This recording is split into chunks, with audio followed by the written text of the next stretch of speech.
Hi, and welcome to episode 244 of the Untethered Podcast. Today we have Erica Bonner joining us. Erica has been an occupational therapy practitioner for 8 years. She began her career as an occupational therapy assistant and then completed the MSOT Bridge program through Belmont University in Nashville, Tennessee in 2018. She's worked in a variety of settings, including outpatient and acute care, treating orthopedic and neurological injuries. In her 8 years of practicing, she has enjoyed treating all patients across the lifespan with a variety of diagnoses. She completed the training with Norton School of Lymphatic Therapy to become a certified lymphedema therapist in 2019.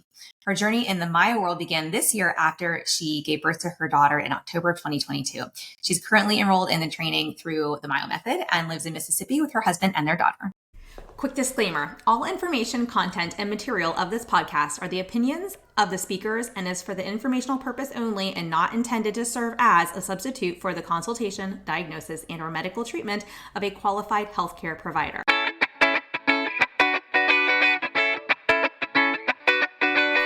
Welcome to the Untethered Podcast. I am your host, Hallie. I'm a certified myofunctional therapist, feeding specialist, podcaster, business owner, and mentor. This podcast is all about getting your questions answered and collaborating with colleagues to bring you the most up-to-date information in the orofacial myofunctional therapy, airway, tethered oral tissue, and pediatric feeding therapy space. If you're new here, I challenge you to keep an open mind and join my mission to spread this message far and wide. If you've been around since June 2019, thanks for being a loyal listener. As we jump into today's episode, remember to listen with correct oral rest posture. Tongue up, lips closed, teeth apart, breathe through your nose. Let's get started.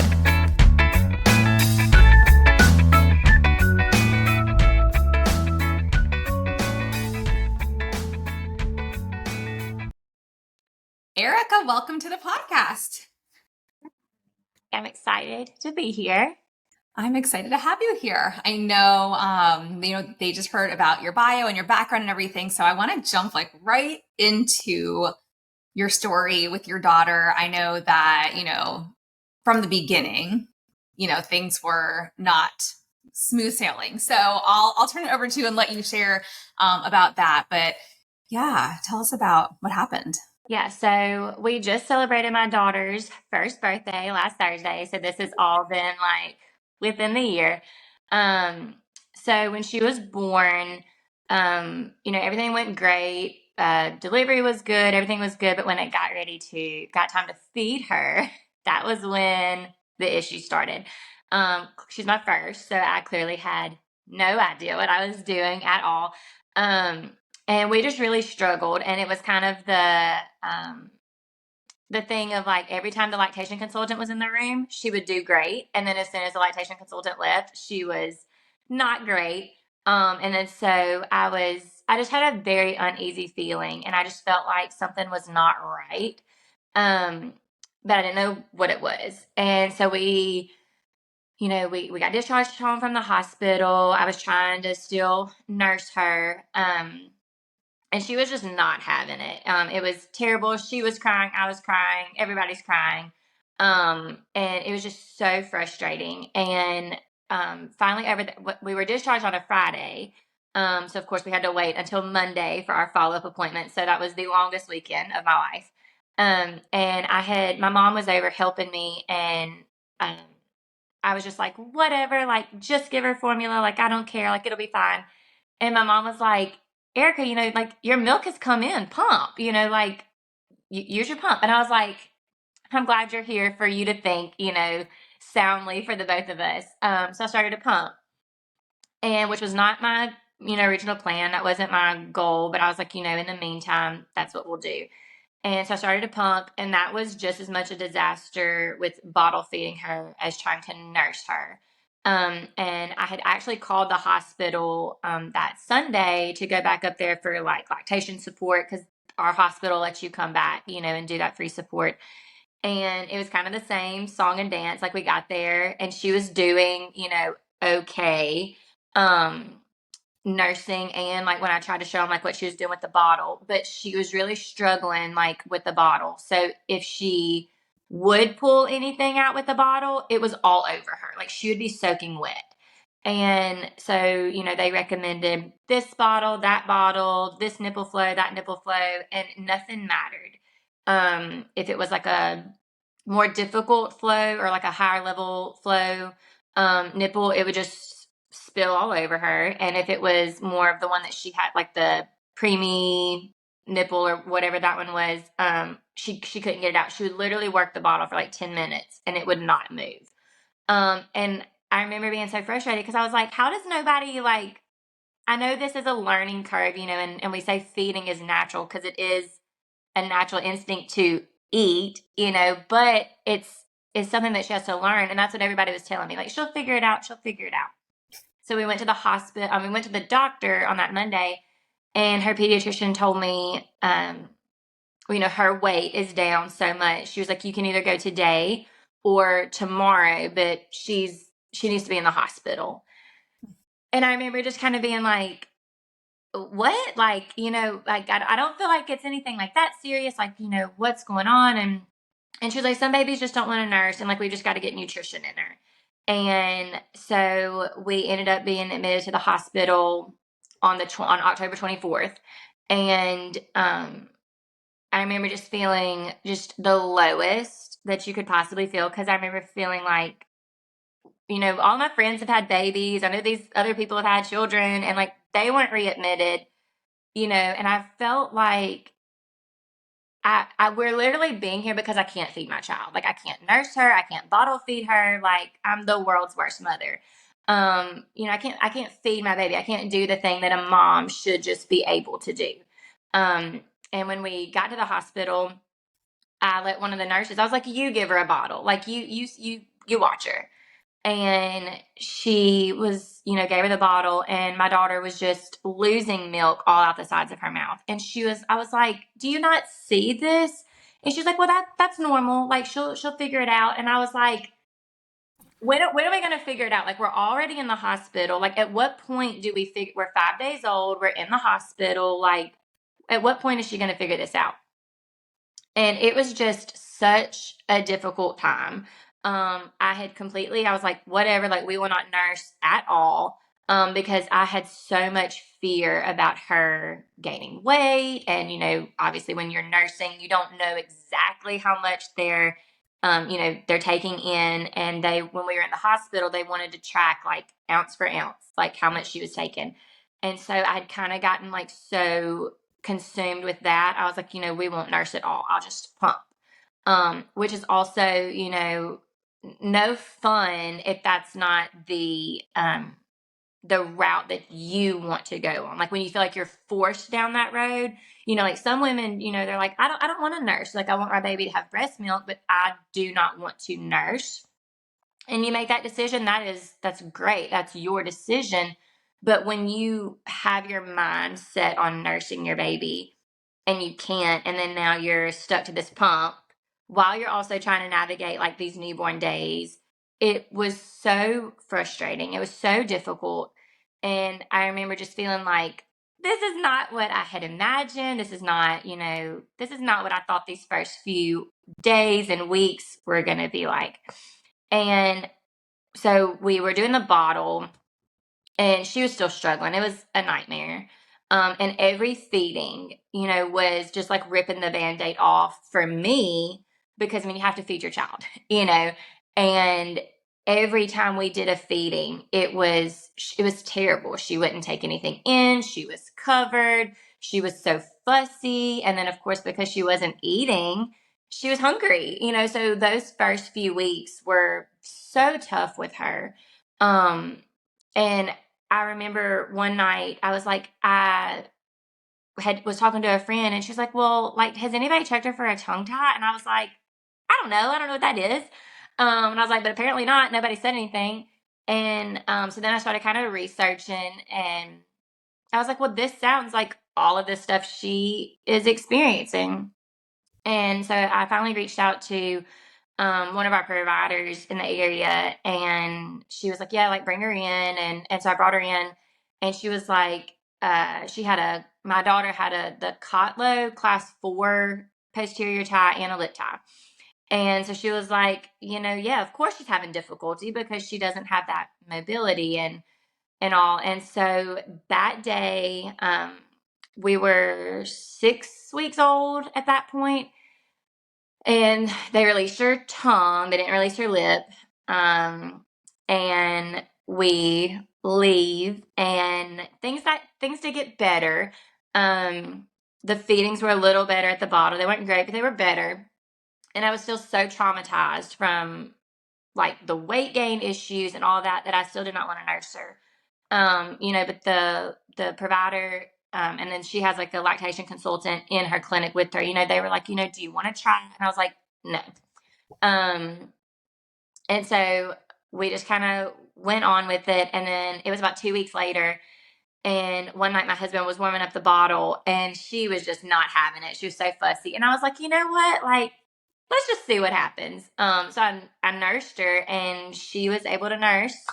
And from 8 weeks till now, she still nurses, so we were able to kind of redirect that journey.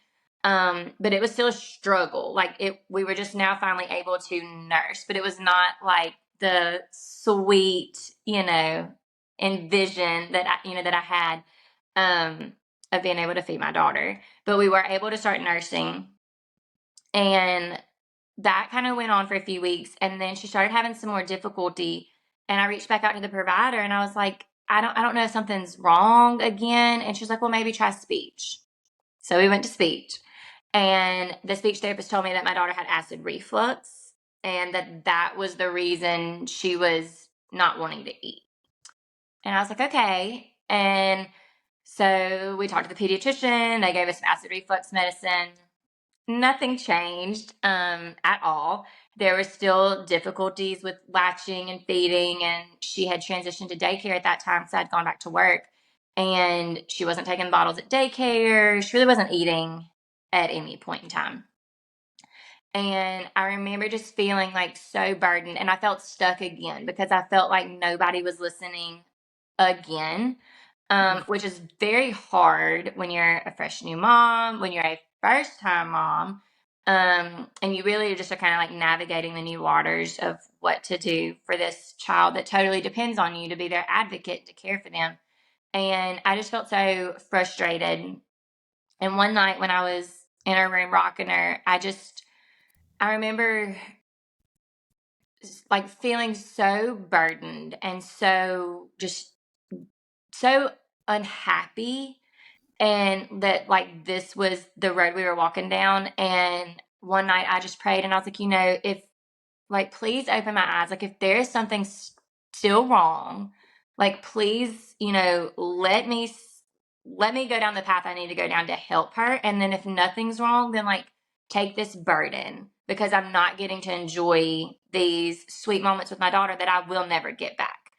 And a few days later, I found a book that was written by a provider that lives fairly close to where I'm from. And I was like, let me read this book. Let me get off the Google, Dr. Google, and like stop going down my rabbit holes. And I was like, let me get, some sound information where I can't just keep clicking and clicking. And I read the book, and this provider was close. And so I was like, well, I'll let this person see and take a look. And when we went and made the appointment, everything had reattached, or her tongue had reattached. They never released her lip. Her tongue had completely reattached, and she had hardly any mobility with her tongue again at that point. And then at that point, that provider recommended revising the tongue and then releasing the lip, and thought that the lip, probably should have been released the first time. We did that, and it was really kind of smooth sailing after a few days. Those first few days were just as bad almost, Yeah. And then you're sitting at home and wondering like, why did I do this again for the second time? And, I've made a mistake. This is even worse. But, as we navigated through those days, things started to get a lot better. And I remember just being in that time, we were dealing with these feeding issues with my daughter, and, nobody was listening to me. Nobody was really helping me. And when I took her to the pediatrician, the first pediatrician, that we started off seeing, when I had swapped to exclusively pumping, my daughter was still not gaining weight like she should, because she was losing 90% of it. She wasn't even taking it in. And the provider said, the pediatrician said to me, well, you need to start eating more avocados and peanut butter. because your breast milk is obviously not fat enough to help her gain weight. And I was like, I don't know a lot about like breastfeeding and stuff, but like I feel like I know enough to know that like that's not entirely true.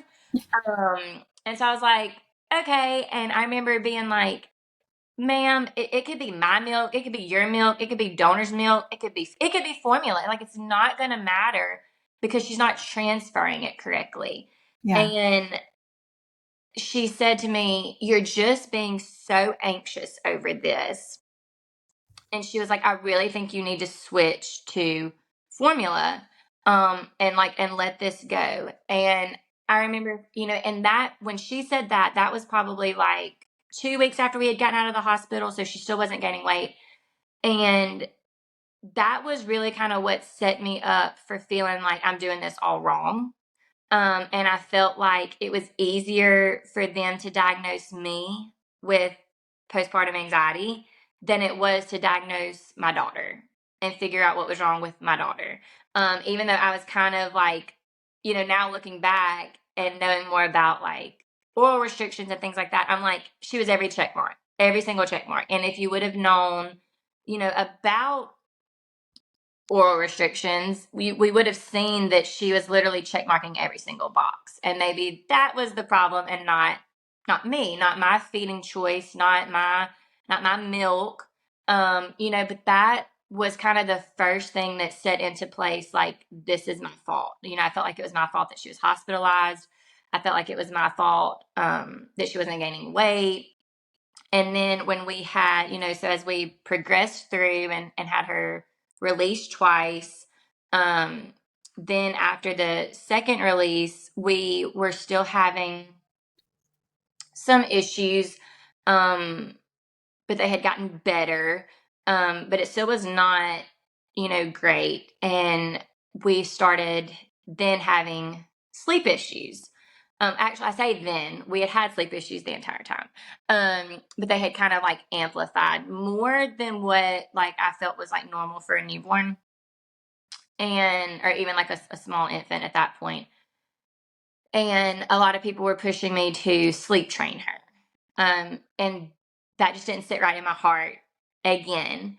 That just was not a choice that I personally wanted to make. That wasn't how I wanted to parent. But I remember feeling like this is another issue where I'm saying like, hey, like we're waking up like every 45 minutes, every single night, going on like over a month now.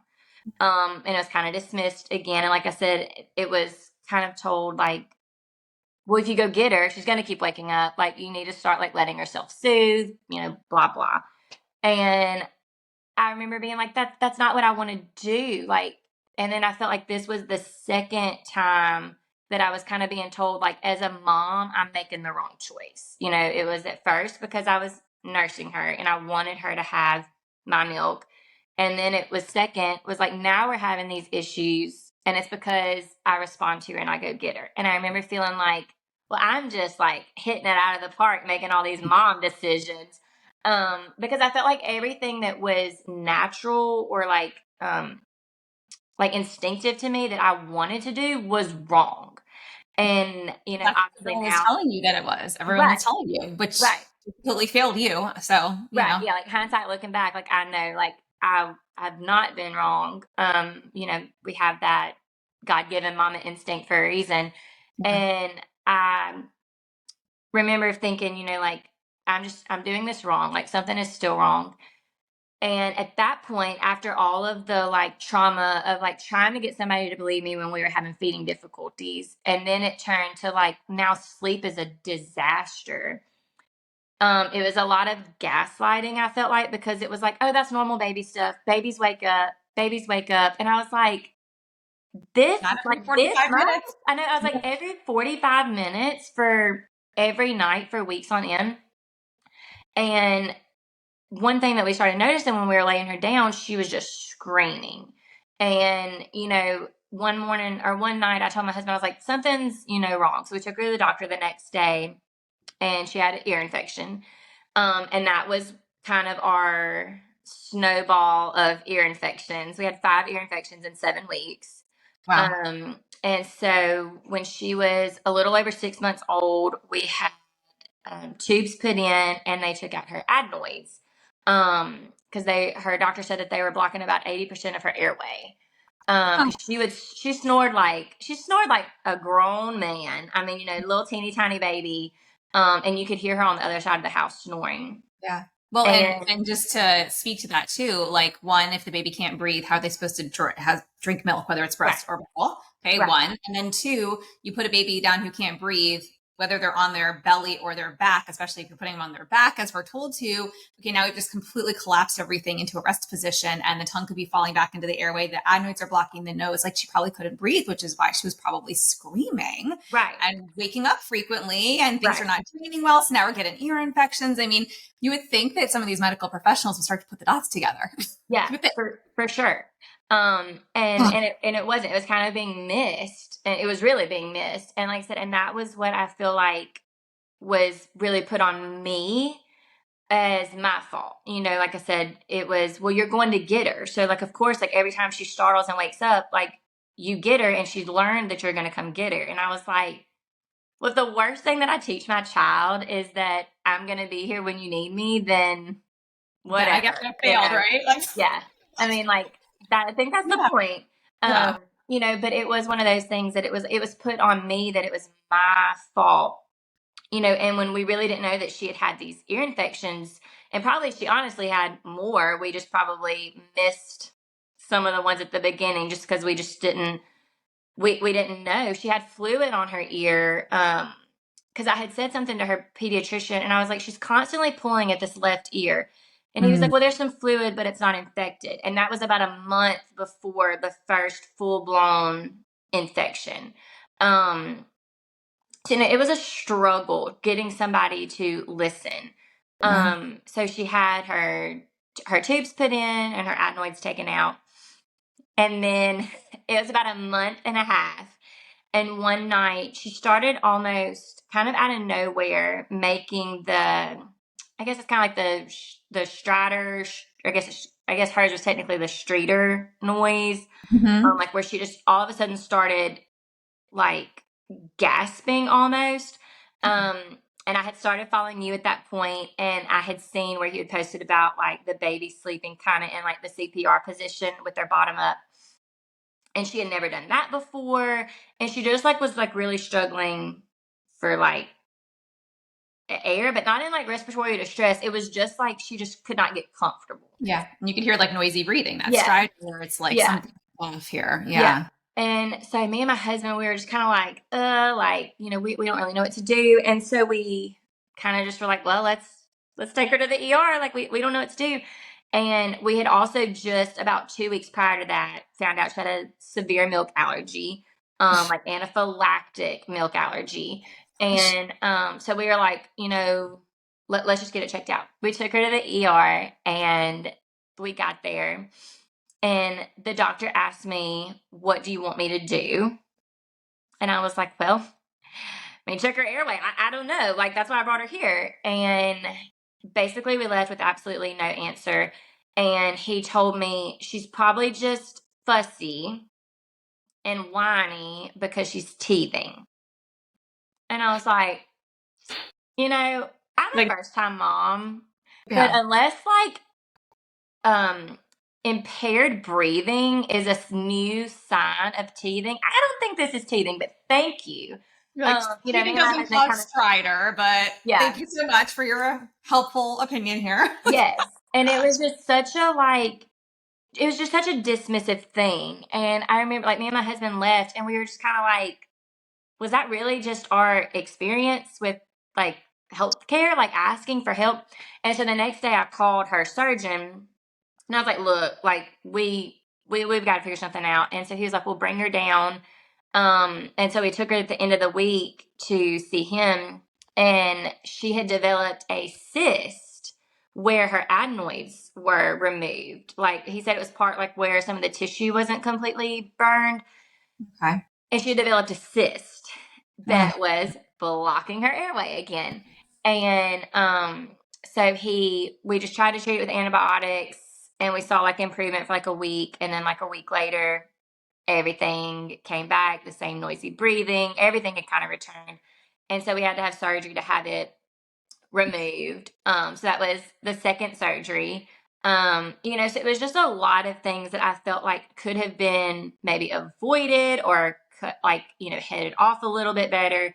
If somebody would have listened to us. And I feel like we were really just kind of dismissed because we are first time parents. And I feel like that is where society fails moms, and parents in general, but specifically moms, in the sense of like everything is just dismissed as you're just first time, you're just worrying about it, you're just anxious about it.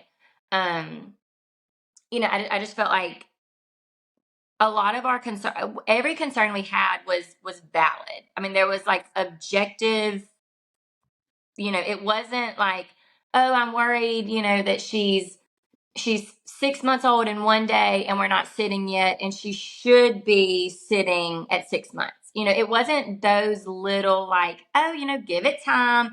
It was like, we're not eating, we're not breathing. Like, these are basic functions that we're struggling with. And it was kind of just dismissed. And so, that was kind of our story with her. And as far as like kind of how I kind of found you and kind of how I, have kind of dove into this world a little bit, and trying to educate myself, because I am an OT. And I remember when I was kind of looking everything up, I remember the mom guilt felt worse because I was an OT, because I was like, okay, I'm seeing that this is something an OT can help with, and I don't know what to do. But obviously I should not have known what to do, because this is a whole nother world of training that we are not exposed to in grad school, or, unless you go to a specialized clinic, for like your clinicals. Like, it's not something you're exposed to on clinicals. It really is a whole new world that you have to go down.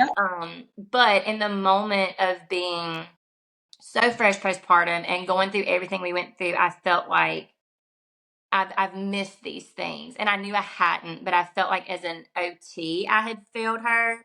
And then I felt like as a mom, I had failed her, when really I hadn't. I was doing everything that felt right to me. Responding to her at night was how we knew, hey, like, we're having all of these nights where we scream when we're laid down, probably because our ears don't feel well. We're having nights where we're waking up every 45 minutes, probably because we're not breathing well.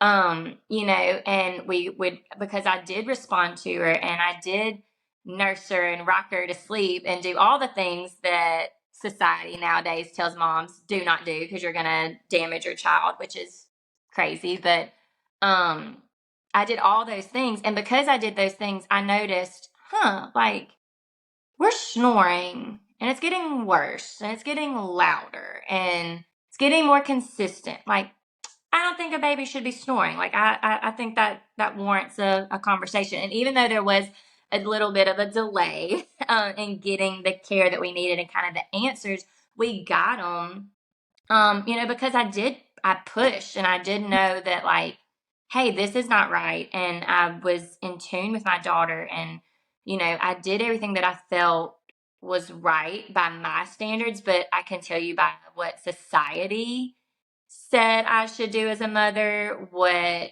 our healthcare professionals said I should do as a mother. I did everything the opposite. And, but it's kind of how we were able to care for her. I mean, and to know that, like, hey, these things are not right, and I feel like sometimes healthcare providers are quick to say, well, some babies don't nurse, some babies don't do this, some babies snore, some babies don't sleep. And I feel like it is that blanket statement that allows some of those children who really are struggling, to fall through the cracks.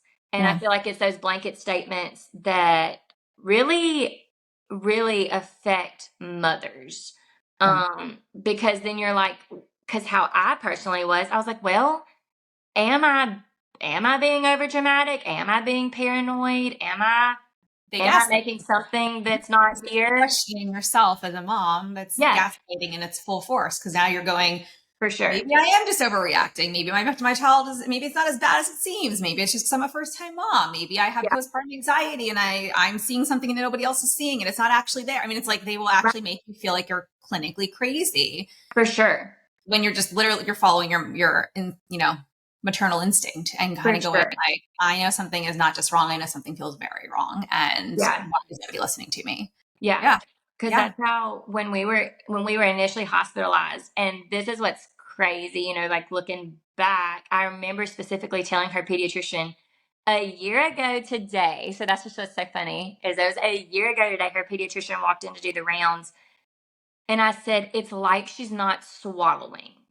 And she was Mhm. like, "Well, we can do a swallow study, but I don't think it's going to show anything." And I was like, "Well, I don't know that a swallow study is the answer, but I'm telling you, it's like she's not even getting it. It's not my milk. It's not formula is better than breast milk. Breast milk's better than formula. It's not any of that. It's Mhm. she's not even taking it in. So it doesn't matter what she gets. It doesn't Yeah. matter how she gets it, whether it's nursing, bottle, formula, whatever. It's like she's not getting it in." And that was her response, and that was her answer. And that was it. And that was all I was offered. We can do a swallow study, but I don't think it's going to show anything. And I literally remember sitting in the hospital bed, at this point, she's 6 days old, 5, 6 days old. And I mean, I literally just sat there and just put my hands in my head in my hands and just burst into tears because I was like, this has got to be the most frustrating thing, begging someone to listen and help me. And I'm Right. basically, like I said, being told that I'm the problem. Like, I cannot tell you how many times in that hospital stay that well-meaning nurses, like I do not mean this as I do think they were well-meaning about their suggestion, but it was, has your doctor talked to you about getting on medicine? Has your doctor talked to you about getting on medicine?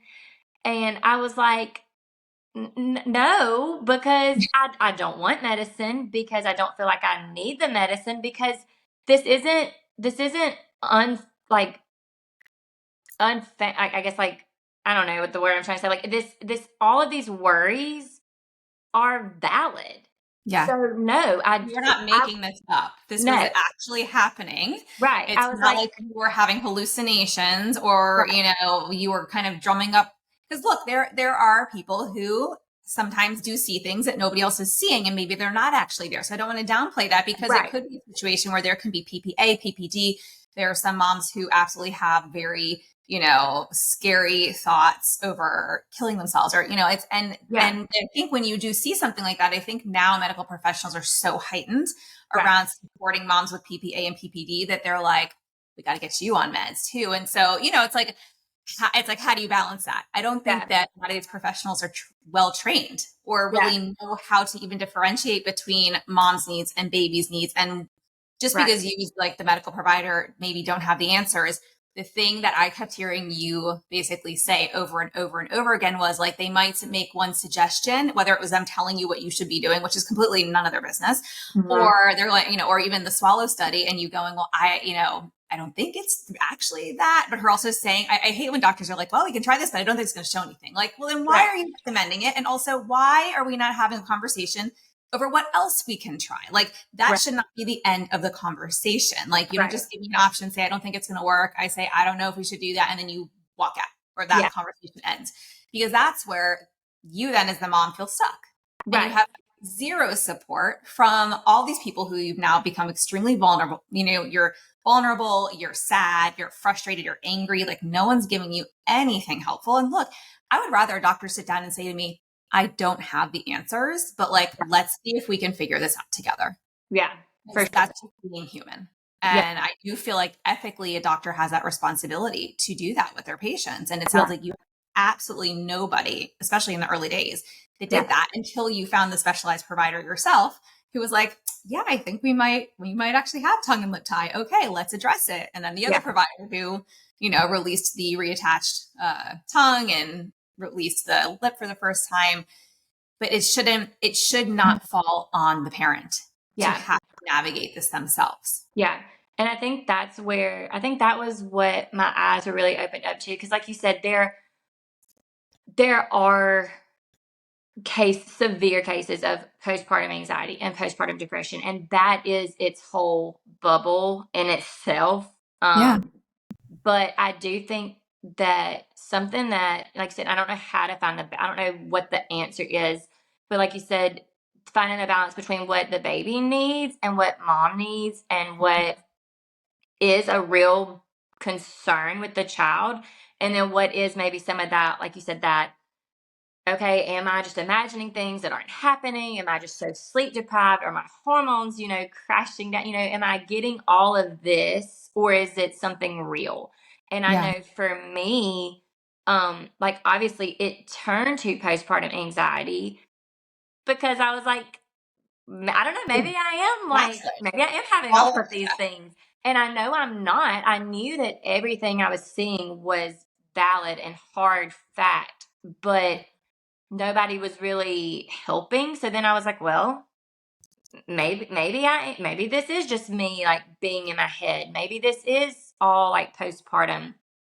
And I think that's the thing is that we've got to find that balance of not just dismissing every concern a mother has over her baby as being an anxious first time mom.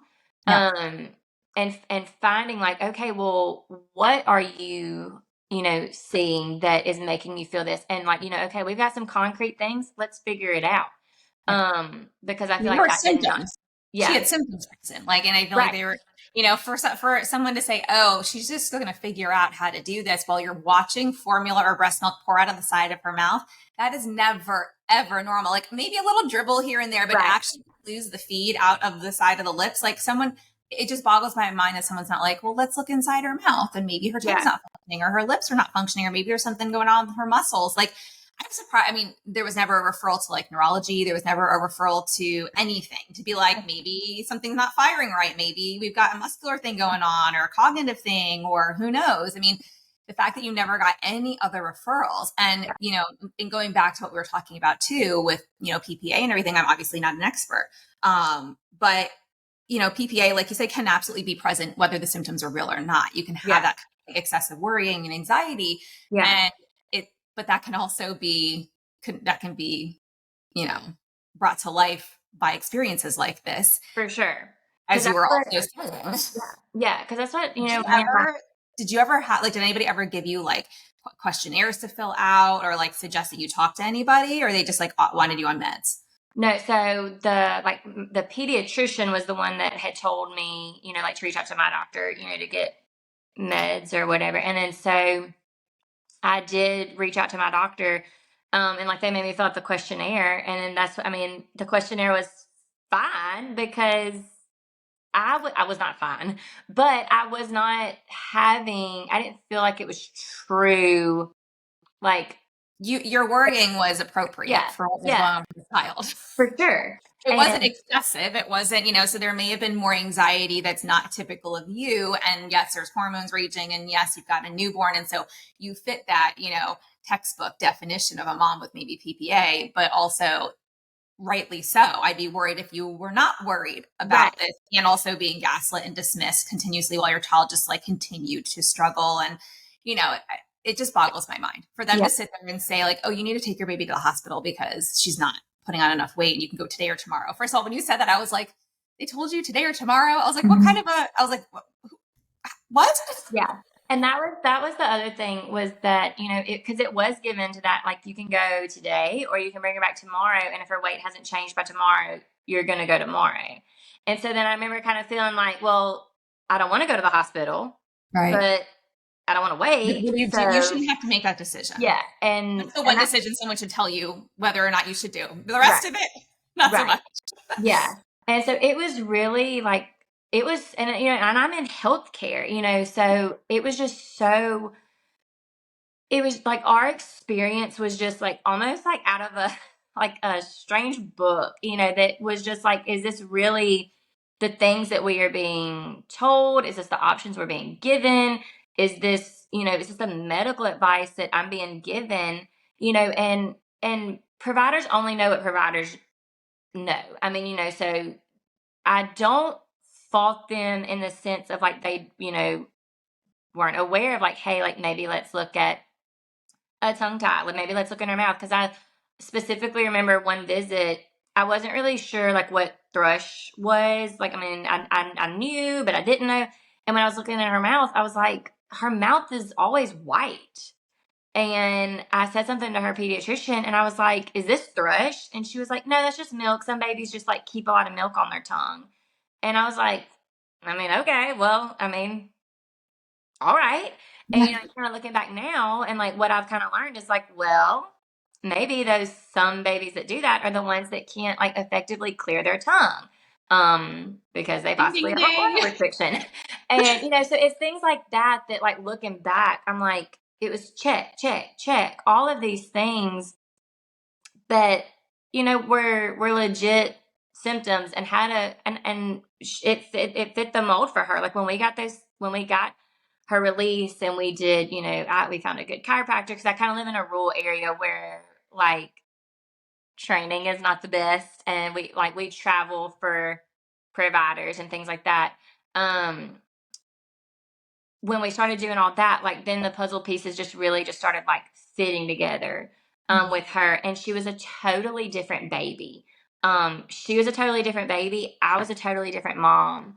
And it was because of that. And I remember feeling just so frustrated that I felt like we had just lost such precious time that I will never get back with her. Really just because nobody listened. Or like I said, or then it was just kind of like you said, it was an answer, or it was a suggestion, and then period. Like Yeah. there was one you can have this option, or I don't know what else to do. And that was just so frustrating. And I feel like this day and time, I follow different, like I'm in different like little groups and things like that on social media, and you see these stories. I feel like are coming so much more common of mothers saying, I noticed this, but nobody's listening. I've noticed this, but nobody's listening.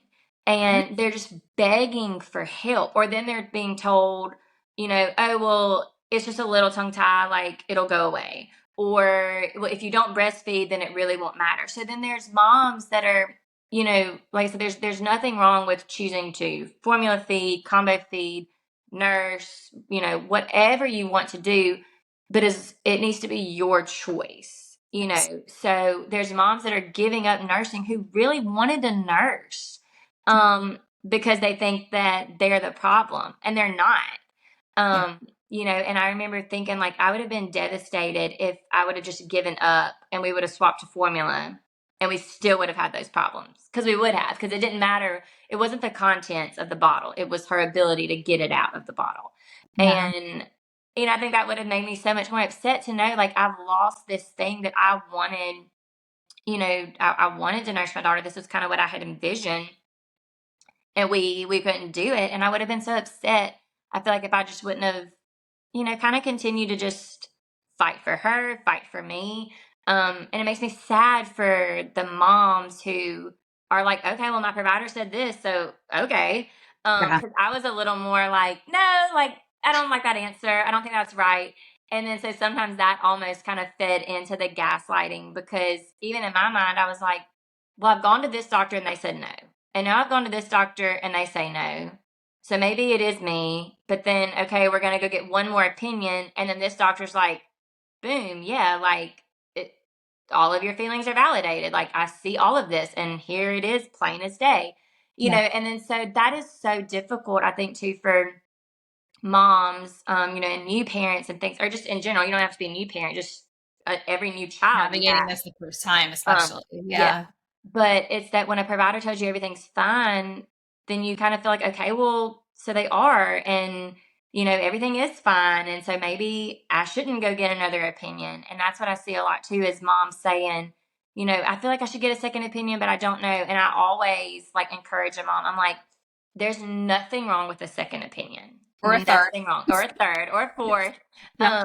But you're never wrong. Like if in your heart you don't feel settled, there's a reason you don't feel settled. Yeah. Because no, our doctors are great. Healthcare is, we're very educated. There's a lot going on, but nobody knows a baby like that mama does. You Well, know, and so, this was my experience too with my first with Lily, mm-hmm. where I went and got that help, and basically everyone was like, she's fine, but she was Yeah. like never over the first. Like we also were going for those extra weight checks. We did not have to go back to the hospital in the beginning, but she had lost more than 10% in the hospital, Mm-hmm. and then we were having a hard time getting her. Like I remember seeing. I'm like sitting there trying to nurse her one night. And again, like you, my goal was to nurse her. So even though they give me a script for like my pump, I had not ordered it yet. Yeah. So here I am with the new baby at home who won't feed. And I'm going, I need a pump. So we're having like a hand pump delivered from Target. Like, and this is in 2015, right? This is like, and so, I'm having a hand pump and I'm like, okay, so like Hand Express, like, what is this? Like, nobody's taught me how to do this. I'm trying to like watch a video, totally sleep deprived, screaming baby. Also waking up to feed every 45 minutes. Yeah. She was not putting on weight. She did not have like the spillage that you described, but I think she just wasn't transferring as much because Mm-hmm. she just couldn't. She Yeah. didn't have the skills to do it. And, I tried to, they were, one day, I think it was like our first visit or something after we came home from the hospital, they gave me like a ready to feed bottle. And they were like, just, give her this in the middle of the night if she's not nursing well. Like, fine. It was Similac. So we give her that. And like, kind of like you were saying, like you had that like worst weekend of your life. Like that was like the worst night of my life. I remember it so vividly in my brain where like, she's screaming and crying. I'm crying. My mom was there also in the middle of the night. She's like, I don't know what to do for you guys. I'm like, I don't know what to do for us either. And the pediatrician's response in the morning, because she did drink most of that bottle, but their response was, oh, well, that has like 3 milk proteins. Let me give you one that only has one. Your Gerber Good Start only has 1 milk protein. Maybe that'll be better for her body. And so like, it was picked up, but then I donated it. I was like, I am done. I am not, I'm just so, stubborn. Now, if I had been in a situation where like, I couldn't even get her to take anything, I think I'm sure I would have done things differently. For sure. Yeah. But it was like, she would take in just enough to hang at that first percentile for her entire first year of life. Like we never went beyond that. And we introduced solids. She did well. She became pickier and more selective later on as a toddler, but like solid introduction was like relatively easy, no known allergens or anything. But 13 months of painful breastfeeding and a baby who, slept in that tripod position, that CPR position, a baby who, if I had listened to everyone who's like, put her on her back, keep her on her back. I'm like, I put her on her back and she flips herself over. And that happened starting like when she was a couple months of age. Like her body was tight. So she could do that before you normally see a baby. And I was like, if her body wants to be in that position, why am I fighting it? And I didn't know any of this stuff back then. I was just like, she's sleeping. And if she gets to sleep, then I get to sleep. And I know she's going to wake up in 45 minutes to feed again. So I'm going to let her sleep. Right. And it was just, and at that point, I think we had her in like a pack, not a pack and play. She wouldn't sleep very well at all flat. So like, flat, she flipped to her belly, but she usually needed to be on the go. So we were in the car, we were in the stroller, with that position, the car seat position, which we know we don't love babies to be in like containers all the time. But like for her, I think it was probably the positioning of her belly or just how she felt more like, contained and comfortable, or in the rock and play, which has since been called. And she would sleep in that. And that is the only way she slept. And I think around like 5 or so months, also with the sleep training, like everyone's like, well, sleep trainer, you're going to start working again. You should sleep trainer. And I had this like, again, this like feeling about it, kind of like you were like, I don't know. I mean, this just feels so cruel. Like I don't, but I need to work and I need her to sleep. So we did do it. And I, kind of followed the rules, kind of made my own rules. I like would never leave her room until she was sleeping. I just kind of wouldn't make eye contact. So it's like, I'm here, but whatever. And I regretted that so much after doing it, even though it worked.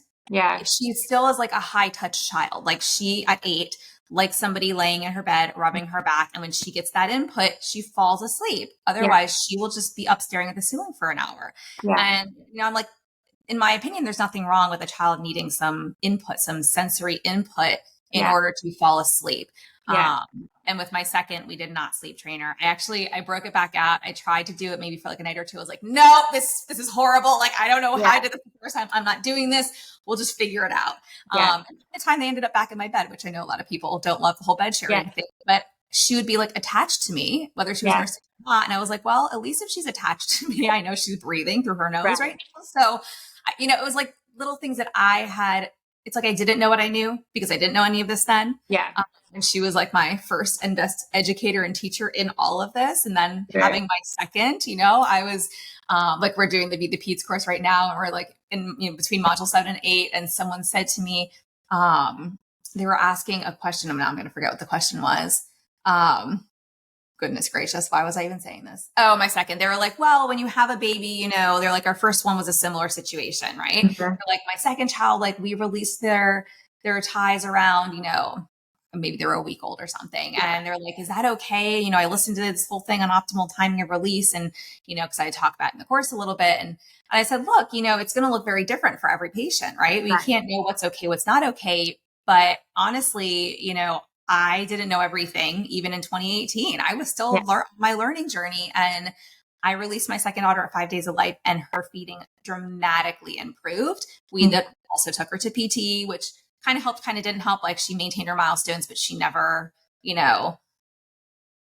never stopped dragging that back leg until I learned that you want to work with the strain, not against the strain or the tightness.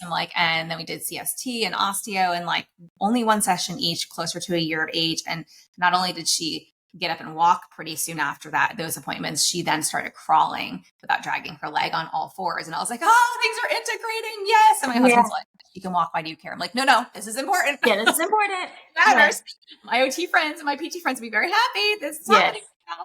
So yeah, I mean, I'm like, so basically all is to say, right? Like, everything echoing what you said, like we don't learn this stuff in school. We then have our own children or sometimes patients who teach us these things or kind of make us go, something is not right here. I hear what this parent is saying. And I think the best medical professional, whether it's a clinician, therapist, doctor, whoever, are the ones who go, I want to help my patients and I'm not sure how to help them. And I'm seeing this come up more frequently. Like, I need to go take a course. I need to go read a book. I need to go read some research articles. I need to talk to some other colleagues. I need to do something to figure out like how I can help these moms and babies or, the patients they're working with. And I truly believe deep down, like that is what makes the best provider.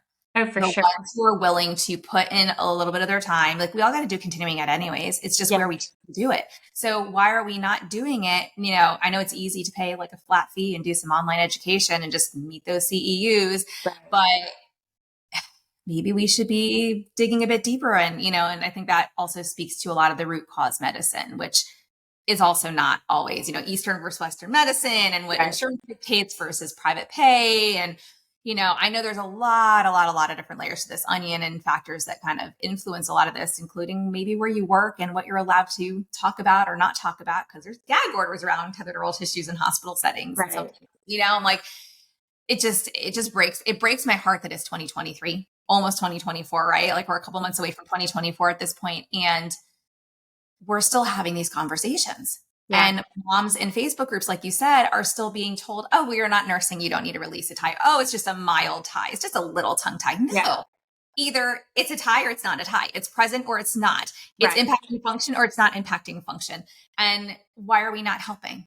If it's there and it's impacting function, that mom needs a community of support. And, to the same token, I feel like I'm getting really tired of saying we only know, we don't know what we don't know. Mm-hmm. This day and age, I feel like there's no more excuses for that. If you're working with babies, if you're working with toddlers, if you're working with children, and you still have never heard of a tongue tie in 2023 as a doctor, as a pediatrician, as an ENT, head out of your butt. Like, I'm sorry. Yeah, no, for sure. Papers, whether they're for it or against it, you should at least know what they are. And hopefully people are, challenging themselves. Like it's ego to a certain degree too, where the doctors like don't want to be told they're wrong, or their ego starts to go like, oh, this is not how we've done things for the past 30 years. I don't care. I've, and I feel like I get it. I've felt that before where I'm like, oh gosh, like what if in 3 years this looks very different? Well, yes, we all do the best with the information we have now, but I think we also need to be pushing ourselves and our colleagues to also ask why and get answers and not just leave it at, well, that's all I know. I don't know how else to help you.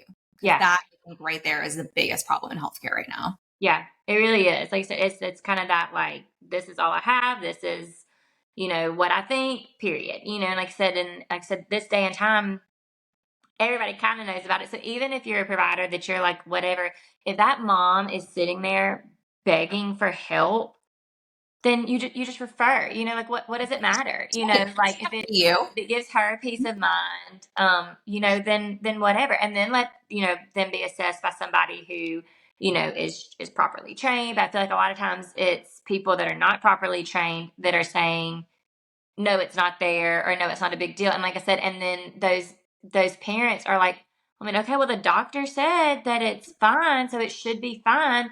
And like I said, and then that's when you start that hamster wheel of like, so is the baby fine, or like, am I making this a problem? And and that's kind of how I got on that, like, just roller coaster. And I would not wish our first few months that I had with my daughter on anybody. And I remember telling my mom, like, I feel so guilty because, I have a beautiful, healthy, she was healthy, but, we were struggling, but she was healthy. I was like, I have a beautiful, healthy daughter, and I see people who don't have what I have. They would love for my problem to be their problem. They would love for this to be the worst problem they had. And I remember feeling so guilty. And I remember my mom just like encouraging me. She was like, but you're fighting a battle still, just like those moms are fighting a battle. Like, but you're having to beg somebody to help you. So yeah, in the grand scheme of things, your daughter isn't as, sick, or, whatever, I was feeling all the feelings and all the guilt, all the mom guilt. And she was like, but you are still dealing with something, like, you are still her biggest advocate, and you are still standing up for her. And she was like, and you're having to get somebody to help you because everybody's just like, well, I've never heard of this, or it's not a big deal, or we're not even going to look, and we're not going to investigate, or, oh, like, this is it, in period, and the conversation's over. And so that is something that I would, two things that kind of really stuck out to me was my granny, my sweet little granny. She had a lot of the same difficulties.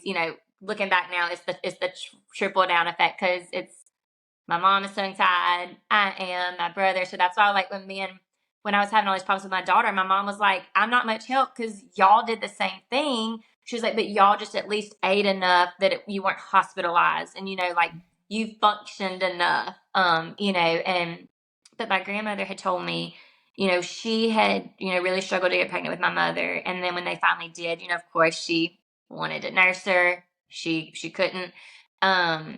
And she said that somebody told her, you how you feed your baby is important. You need to, do what you want to do. She's like, but the most important thing is that you feed your baby with love. So my encouragement is, like, if you're a mom that is in that season of, like, your feeding journey did not go how you wanted it to, or you're in the thick of it not going how you want it to go, I feel like I hate the advice of, like, just feed your baby. A fed baby is that's all that matters. Fed is best, and it is. We have to meet those nutritional needs, but we also have to meet the needs of the mom. So I don't like to just throw that blanket statement out there, but that was something that my grandmother told me that really kind of guided me in those weeks that we were struggling so much. Like I said, I hated feeding my daughter because every feed was just like I said, it was like ripping the Band-Aid of, like, this is not going right. This is a struggle. This is terrible. And I got to where I just dreaded feeding her, like, bottles. Then once we started nursing, I dreaded that. And she was like, you feed your baby with love. And then, whatever the contents of, their nutritional drink is, that does not matter. You love the way that you get to feed your baby. You love feeding your baby. And I really had to, like, say that to myself over and over, because I was not enjoying how things were going. And like I said, and then it was just that almost let down of, like, this isn't what I wanted.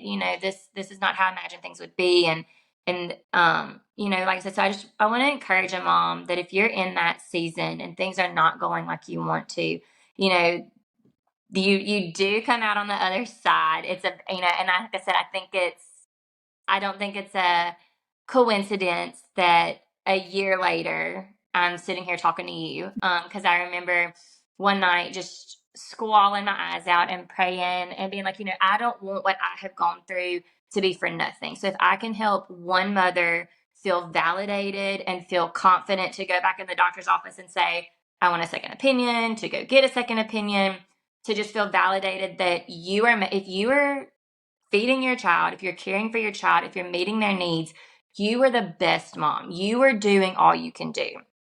And if I can encourage a mom, then this will have been worth it. I wouldn't want to walk down the road again, but it'll be worth it. And then now, like I said, we were hospitalized on October 24th, and October 25th, I was probably at the lowest. And here we are a year later. Mhm. And we're okay. We're thriving at our house. She's doing good, and I'm doing good, and everything is much better. But I would just encourage a mom, like, to continue to listen to that instinct that you have. Like, if something is not right and you don't feel like something is right, listen to it and don't worry what people say. Because your responsibility is to your baby. And if you have walked through like a season and you see another mom struggling, like, encourage that mom, and even say, hey, like, these are some of the providers we used, anywhere from just your regular pediatrician to a release provider to a body worker to an OTST, whatever, and try to be that encouragement to somebody, even if it's somebody that you don't really know, because you never know what impact you have on somebody. And you never know what bit of encouragement that you give someone is gonna matter and is gonna help them kind of get over that lull that they're in, because it's no fun to be in the valley. It's Yeah. no fun to be in the dark season. And then so sometimes I think that's where our society has fallen so much, is that everything is so, like, there's no village anymore. Yeah. Um, Everything's you know, siloed. There's no village. There's no yeah, root. It's like I feel like we're trying to get back to that. Let's support moms with the village and also like take this root cause approach to things so that we yeah, can actually like uproot things early on and not have to go through everything that you did, right? Like yeah, there are things that could have been avoided. And I think that you seem very healthy and in a very good place right now. I don't know. I was like kind of angry for a while where I was like, yeah, child was 24 months when I realized she had a tongue tie, yeah, and it should never, ever, and that's because I went to a course. It yeah, should never, ever, ever have come to that in yeah, 2015. Like I was like, what is this? This makes absolutely no sense in my mind. And I think that's also where I was like, if I can help put people on a different path, that's what I want to do. And that yeah, was one of the reasons why a lot of my courses were kind of like, born. I was kind of like, I feel like it's almost easier maybe to get through to the professionals yeah, that should be treating these patients and open up their eyes to this. And if we yeah, can, I was like, 'cause sure, I can go talk to parents, but if I can only do a consult because I'm only licensed in certain places, like that really restricts the impact I can have. And every impact is amazing, one patient or 100 or 5,000 or whatever, right? yeah, But I think in my brain, I was like, the greatest impact that I could have is getting these kids off waiting lists. And how do I do yeah, that? That's also getting them the right providers who have a more holistic approach, who are at least familiar. They've had some training. So if yeah, something like this comes up, they can go, you know what, maybe I don't know how to assess and treat it, but let me refer you to someone who does. right, Right. It's just, I think just that knowledge is power. Right. So yeah. So, I mean, I love all this. I think we've had, I think your journey was definitely a bit more, the word's not intense, but like you guys yeah. were hospitalized, like we More were not. eventful. It's still, you hear so many stories still these days of these things happening, and I'm like, I look forward to the day where I feel like I'm out of business because Yeah, this is because not it's an not issue an issue. anymore. It's Yeah, not an issue, and I know that probably won't ever happen because yeah, healthcare. yeah, But we can think wishful thinking, right? And yeah, so anyway, so thank you so much, Erica, for joining me, for sharing your story. I know this will air probably in like 5 or 6 weeks after we recorded, but like we actually recorded this on October 25th, yeah, 2023, like to the day that, as you were saying. And I think that a lot can happen in a year. And I'm so happy that you came out on the other side of it. I know that, you're going through your own courses and certification and yeah, things to really be able to help others, and recognize a lot of these issues, because we also know they carry on across the lifespan, because there's yeah, so many of us who, like you, I was tongue tied, I didn't yeah, breastfeed well. It's like there is that epigenetic thing going on here. So For sure. yeah. For sure. The only thing I want to leave with is just Yeah. kind of like a twist on, like a little bit of an encouragement, and then like a little bit of twist on Maya. But it's just something that I'm kind of paraphrasing. But it's Proverbs 18:21, and it says, "The tongue has the power of life and death." And I think that, so, little twist on Maya. But I love that because I think we have the power to speak absolute life into people, and we have the power to speak absolute death into people. And every time you open your mouth, you're speaking one of those two things. So as a healthcare provider, as a parent, as a friend to someone, through this podcast, Hallie, you are able to speak life into people and encourage people and just be a light in this time. And I just, that's something that I want to leave people with, is that just think of that. You have the ability to bring somebody up and speak life into them. There's a lot of power in the tongue, from my perspective. But then just day to day, the things we say really do matter and hit home with people, sometimes more than we realize. So I just want to be an encouragement and encourage, anybody that's going through that. And I appreciate you having me here and letting me be able to share my story. I really appreciate it. You do a lot of good work, Hallie. Well, thank you. And, I think it's also really important to have, moms come forward and share their stories, because there could be a mom who's nursing and they hear this story in the middle of the night and they're having the same struggles, and they've also had similar experiences and I do have moms tell me this all the time. I found your podcast and thank you so much, because it armed me with the knowledge I needed to go have the right conversations and to almost demand that I get a referral or have, when the pediatrician said to me, "Oh, no, it's not that." But I've heard other people say on your podcast, no, that is a thing. I also then had the encouragement to then push forward, because to what you said earlier, a lot of people just put full 100% faith, trust, everything in their doctors. And I'm not downplaying the role of the doctors, but as pediatricians typically are generalists, not specialists, as are your, general doctors that you go to. Yeah. We have to, I fully respect them, but also respect, specialists at this, all the same, and refer out more and let the parent decide if they're going to take that referral versus just not even providing it at all. So I think this is beautiful, and I really do hope that, and I know it will encourage some moms, providers, others to, hopefully shift their thinking if they're working with patients, and moms just, again, be really empowered, encouraged by your story, your message. And I love, I love what you ended with. So thank you for that. I got chills. Yeah, well, good. Okay, well, thank you just so much. And I just enjoyed talking to you and hopefully encouraging, some people that need encouragement right now. Yay. Thanks for listening to this podcast. If you found value in this episode and want to hear more of these myotots, airway, and feeding related episodes, be sure to leave a review on Apple Podcasts and share this episode on your social media platforms. You can access free resources and all I offer at halliebalkin.com, or pop over to @HallieBalkin on Instagram to get all the latest updates.